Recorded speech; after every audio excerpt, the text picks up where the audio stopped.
কুমিল্লা আইনজীবী সমিতির ৪.৫ কোটি টাকা আত্মসাতের অভিযোগে সমিতির সাবেক সাধারণ সম্পাদক ও কুমিল্লা দক্ষিণ জেলা আওয়ামী লীগের আইন বিষয়ক সম্পাদক অ্যাডভোকেট আবু তাহেরকে কারাগারে পাঠানোর আদেশ দিয়েছেন আদালত। 4 কোটি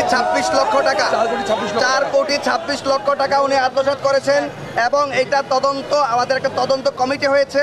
তদন্ত কমিটিতে সেটা স্পষ্টভাবে উঠে আসছে যে 4 কোটি 26 লক্ষ টাকা বারের সাধারণ আইনজীবীদের টাকা উনি আত্মসাৎ করেছেন। আত্মসাৎ করে আজকে উনি আসছেন দল বলে, ওনার মেয়ে, ওনার ভাই এবং আরও বহিরাগত মানুষ নিয়ে আসছেন উনি জামিন চাইতে। মাননীয় জেলা ও দায়রা জজ মহোদয় সব সার্বিক বিবেচনায় ওনাকে সিডব্লিউ দিয়েছেন এবং এই যে সত্য নিউজটা আপনারা সঠিকভাবে তুলে ধরবেন। সোমবার 17 মার্চ হাইকোর্টের নির্দেশে অ্যাডভোকেট আবু তাহের কুমিল্লা জেলা ও দায়রা জজ আদালতে আত্মসমর্পণ করার পরে বিচারক মোহাম্মদ মাহবুবুর রহমান তাকে কারাগারে পাঠানোর আদেশ দেন।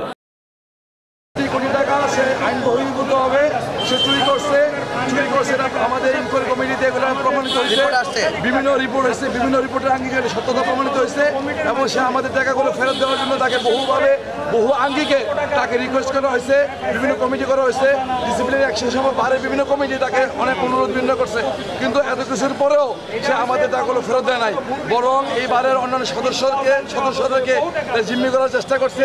ভিন্ন খাতে মামলা করে অন্য সদস্যদেরকে বঙ্গবন্ধুর ছবি আমরা ভাঙি নাই এমন অবস্থায় সে সদস্যদেরকে ভিন্ন খাতে প্রভাবিত করার জন্য ওই ব্লেম দিয়েও সে বাঁচার চেষ্টা করছে।